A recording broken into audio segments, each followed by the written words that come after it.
Hello students, 24 Feb 2021 IIT JEE mains paper हो चुका है और यहाँ पर मैं फर्स्ट शिफ्ट के कुछ मेमोरी बेस्ड जो बच्चों के रिव्यू से मुझे मिले हैं, उनके फीडबैक से जो क्वेश्चंस मुझे मिले हैं ऑर्गेनिक केमिस्ट्री के क्वेश्चंस कुछ हम डिस्कस करेंगे।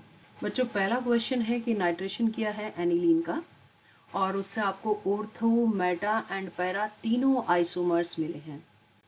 क्वेश्चन में पूछा है कि reason of the product meta nitroaniline is. Meta nitroaniline 47% बना है ऑर्थो एंड पैरा के साथ साथ और ऑर्थो प्रोडक्ट 2% बना है और पैरा प्रोडक्ट 51%, यानी सबसे ज़्यादा पैरा, उसके बाद मेटा और सबसे कम ऑर्थो प्रोडक्ट बना है। रीज़न वो पूछ रहे हैं कि मेटा नाइट्रोएनिलीन बनने का क्या रीज़न है। तो सबसे पहले हमें कुछ पॉइंट्स क्लियर कर लेने चाहिए कि ये जो रिएक्शन है ये इलेक्ट्रोफिलिक सब्स्टिट्यूशन रिएक्शन का एक एग्जांपल है। सबसे पहले समझ लेते हैं कि इलेक्ट्रोफिलिक सब्स्टिट्यूशन रिएक्शन जो बेंजीन रिंग की रिएक्शंस होती हैं ये उसका एक एग्जांपल। और अब हम समझते हैं कि एनिलीन पे जो ये NH2 ग्रुप लगा है, नाइट्रोजन पर एक लोन पेयर प्रेजेंट होता है और एनिलीन एज ए बेस भी काम करता है। जो NH2 ग्रुप पर इलेक्ट्रॉन लगे हैं ये इलेक्ट्रॉन रिंग को एक्टिवेट करने का काम करते हैं, जिसकी वजह से क्या होगा कि electron density ortho and para पर ज़्यादा आनी चाहिए, जिसकी वजह से क्या होगा इलेक्ट्रॉन डेंसिटी रेजोनेंस स्ट्रक्चर अगर आप देखते हैं तो क्या होगा कि यहाँ पर ऑर्थो पोजीशन पर एंड पैरा पोजीशन पर यहाँ पर इलेक्ट्रॉन डेंसिटी होगी और जहाँ पर इलेक्ट्रॉन डेंसिटी होगी वहीं पर इलेक्ट्रोफाइल को अटैक करना चाहिए। ये इलेक्ट्रॉन्स जब यहाँ जाएंगे अंदर रिंग में तो ये इलेक्ट्रॉन्स आएंगे तो फिर यहाँ पर नेगेटिव चार्ज आ जाएगा, फिर ये इलेक्ट्रॉन अंदर जाएंगे और साइमल्टेनियसली ये वाले इलेक्ट्रॉन यहाँ आ जाएंगे और यहाँ पर नेगेटिव चार्ज आ जाएगा। तो जब आप इनकी प्रॉपर रेजोनेटिंग स्ट्रक्चर बनाओगे तो आपको ये समझ आएगा कि बेंजीन रिंग में यहाँ ऑर्थो पोजीशन पर एंड यहाँ पैरा पोजीशन पर, इन तीनों ही पोजीशन पर नेगेटिव चार्ज आता है जब NH2 इसके साथ लगा होता है, राइट। सो हम बोल सकते हैं कि electron density ortho and para position पर सबसे ज़्यादा मिलेगी। इसी वजह से NH2 ग्रुप को रिंग एक्टिवेटिंग ग्रुप या फिर ऑर्थो पैरा डायरेक्टिंग ग्रुप बोलते हैं। इसको क्या बोलते हैं? Ortho para directing group. तो इसका मतलब यह है कि इसको केवल ऑर्थो प्रोडक्ट और पैरा प्रोडक्ट ही देने चाहिए थे, लेकिन यहाँ तो आपको मेटा प्रोडक्ट मिला है, ऐसा कैसे हो गया? तो अब इसको अच्छे से समझते हैं।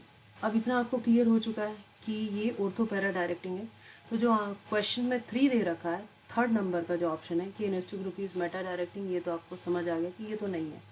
इसी में जो ऑप्शन 2 दिया है कि NO2 group always attack Meta position, ये NO2 क्या है? NO2 यहाँ पर NO2 प्लस बनता है, यानी ये इलेक्ट्रोफाइल बनता है जो रिंग पर अटैक करेगा। ये इलेक्ट्रोफाइल नहीं डिसाइड करता कि उसको कहाँ जाना है, इसको कौन डिसाइड करता है? जो रिंग में ऑलरेडी प्रेजेंट कोई भी सब्स्टिट्यूएंट है, जैसे कि यहाँ पर हमारा NH2 है, तो NH2 डिसाइड करेगा कि NO2 को ऑर्थो पे आना है, मेटा पे आना है या फिर इसको पैरा पोजीशन पर आना है। यानी ये डिसाइड नहीं कर सकता, NO2 नहीं डिसाइड कर सकता। तो ये नंबर 2 जो ऑप्शन है ये भी आपका कैंसिल हो जाता है। अब हम ये समझते हैं कि एनिलीन एक मेटा प्रोडक्ट कैसे देता है। एनिलीन में नाइट्रोजन है, नाइट्रोजन पर लॉन पेयर है, ये एज ए बेस काम करेगा। एनिलीन एसिडिक मीडियम में ये एक प्रोटॉन को एब्स्ट्रैक्ट करेगा और NH2 will convert into NH3। इस पर एक पॉजिटिव चार्ज आ जाएगा। यहाँ पर अब इसकी नाइट्रोजन की कोवेलेंसी जो है ये 4 हो चुकी है। और आपको ध्यान होगा बच्चों कि नाइट्रोजन कभी भी अपनी कोवेलेंसी को 4 से ज़्यादा नहीं कर सकता है।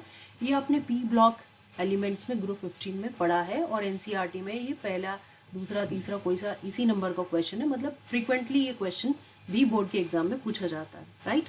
अब इस एनिलीनियम आयन पर हम कुछ इलेक्ट्रॉनिक फैक्टर्स को काउंट करेंगे। ये इलेक्ट्रॉन विड्रॉइंग ग्रुप है तो इसको इलेक्ट्रॉन्स को इस तरफ लेना चाहिए। अगर हम बोले कि ये क्या रेजोनेंस इफेक्ट से -R या -M इफेक्ट की वजह से मेटा डायरेक्टिंग है, तो एक बार देखते हैं। अगर ये इलेक्ट्रॉन्स यहाँ जाएंगे और ये इलेक्ट्रॉन को विड्रॉ कर रहा है तो यहाँ पर क्या होगा, ये इलेक्ट्रॉन यहाँ शिफ्ट हो गए तो यहाँ पॉजिटिव चार्ज आ जाएगा। क्या ये पॉसिबल है? ये पॉसिबल नहीं है। आप यहाँ देखिए बच्चों कि यहाँ इसकी नाइट्रोजन की कोवेलेंसी 4 है। कैसे काउंट करेंगे? 3 हाइड्रोजन बॉन्ड लगे हैं और एक कार्बन के साथ में इसका बॉन्ड लगा है, तो 4 कोवेलेंसी है। और आप ध्यान रखो नाइट्रोजन में कोई D प्रेजेंट नहीं होता, 2D होता नहीं है। तो ये अपनी कोवेलेंसी को 5 तक एक्सटेंड नहीं कर सकता। यहाँ इसमें अगर आप चेक करोगे तो यहाँ कोवेलेंसी 5 हो चुकी है, तो इसका मतलब है कि ये नहीं बनेगा, यानी कि -R इफेक्ट यहाँ नहीं चलेगा। राइट बच्चों, अब हम देखते हैं इसका -I इफेक्ट। अमोनियम आयन इस कार्बन से अटैच है और इससे नेक्स्ट कार्बन पर जो इसका इम्पैक्ट आएगा वहाँ पर पार्शियल पॉजिटिव चार्ज आएगा। इलेक्ट्रॉन ये अपनी तरफ पुल कर रहा है, तो यहाँ पर पार्शियल पॉजिटिव चार्ज आएगा। इससे नेक्स्ट वाले कार्बन पर भी इसका इम्पैक्ट आएगा पर थोड़ा कम आएगा, यानी यहाँ पर पॉजिटिव चार्ज और कम हो जाएगा, पार्शियल पॉजिटिव चार्ज आएगा।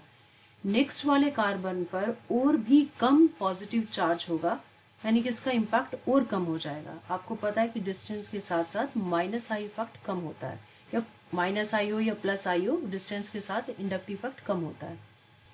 अब हमारा इलेक्ट्रोफाइल जो NO2 1+ है, ये ऐसे प्लेस पर अटैक करना ज़्यादा पसंद करेगा जहाँ पर इसको ज़्यादा डेंसिटी दिखाई दे, या आप बोल सकते हो कि इलेक्ट्रॉन डेंसिटी उतनी कम ना हो। तो अगर आप कंपेयर करो, पैरा पोजीशन पे सबसे कम पॉजिटिव है, नो डाउट इलेक्ट्रोफाइल यहीं जाना सबसे ज़्यादा पसंद करेगा, और इसी वजह से यहाँ पर 51% आपको प्रोडक्ट मिलती है। और उसके बाद कहाँ मेटा पोजीशन पर जाना चाहेगा, जिसकी वजह से इसको कितना मिलता है, 47% आप प्रोडक्ट लेते हो। और अगर मैं ऑर्थो की बात करूँ तो ऑर्थो पर ये सबसे कम जाना चाहेगा, क्योंकि ऑर्थो पर इलेक्ट्रॉन डेंसिटी सबसे कम है। अब आपको ये क्वेश्चन बिल्कुल अच्छे से समझ आ चुका होगा कि इसका आंसर क्या होना चाहिए। इसका आंसर 4 है कि NH2 will convert into ammonium ion in acidic medium, जिसकी वजह से क्या होगा कि -I इफेक्ट क्रिएट होगा। -I इफेक्ट पैरा पोजीशन पर सबसे कम होगा और सबसे ज़्यादा प्रोडक्ट फिर उसी की मिलेगी, उसके बाद मेटा पे, उसके बाद और ऑर्थो पर। लो टेम्परेचर यहाँ पर वर्क नहीं करेगा, तो आपको लो टेम्परेचर वाला भी आंसर गलत है। तो आपको समझ आ गया होगा कि एनिलीनियम आयन यहाँ एसिडिक मीडियम में बनता है, जिसकी वजह से आपको मेटा प्रोडक्ट मिलती है। कोई भी ग्रुप या तो ऑर्थो पैरा होता है या फिर वो मेटा डायरेक्टिंग है। अब एनिलीन के नाइट्रेशन में से अगर कोई और भी क्वेश्चन आता है तो आप बहुत आराम से कर सकते हो। क्वेश्चन ये भी पूछा जा सकता है कि ये किस वजह से हो रहा है, को रीज़न में अभी तो आपको एनिलीनियम आयन ही पूछा है, उसके बाद में इफेक्ट्स के बारे में पूछ सकते हैं कि -R की वजह से होता है या -I की वजह से होता है। इस टाइप का भी कोई क्वेश्चन बहुत इजीली पूछा जा सकता है। मैं उम्मीद करती हूँ आपको ये क्वेश्चन समझ आ गया होगा। चलते हैं नेक्स्ट क्वेश्चन पर।